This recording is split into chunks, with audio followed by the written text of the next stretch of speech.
एक योद्धा जिसकी आंखें छीन ली गईं, फिर भी उसने दुश्मन को मौत की नींद सुला दिया। कौन था वो? पृथ्वीराज चौहान, भारत का वो शेर जिसने हार को भी जीत में बदला।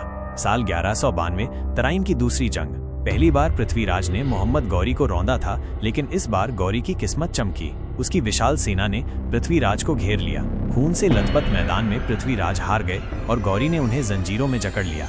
लेकिन गौरी का अहंकार उसकी क्रूरता से भी बड़ा था। उसने हुक्म दिया, इसके आंखों की रोशनी छीन लो। गर्म लोहे की सलाखों से पृथ्वीराज की आंखें जला दी गईं। दर्द से चीखे नहीं, उनके होठों पर बस एक मुस्कान थी, बदले की मुस्कान।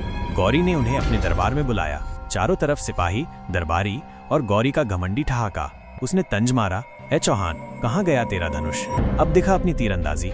हंसी की गूंज उठी, लेकिन पृथ्वीराज खामोश थे। उनके साथी कवि चंदबरदाई ने मौका देखा। उसने गौरी से कहा, सुल्तान, क्या इस वीर की आखिरी तीरंदाजी देखोगे? गौरी को मजा आया। हाँ दिखाओ, ये अंधा अब क्या कर लेगा। चंदबरदाई ने पृथ्वीराज के हाथ में धनुष थमाया और धीरे से कविता गाई। 4 बांस 24 गज, अंगुल अष्ट प्रमाण, ता ऊपर सुल्तान है, मत चूको चौहान। गौरी हंस रहा था। उसे नहीं पता था कि ये उसकी आखिरी हंसी है।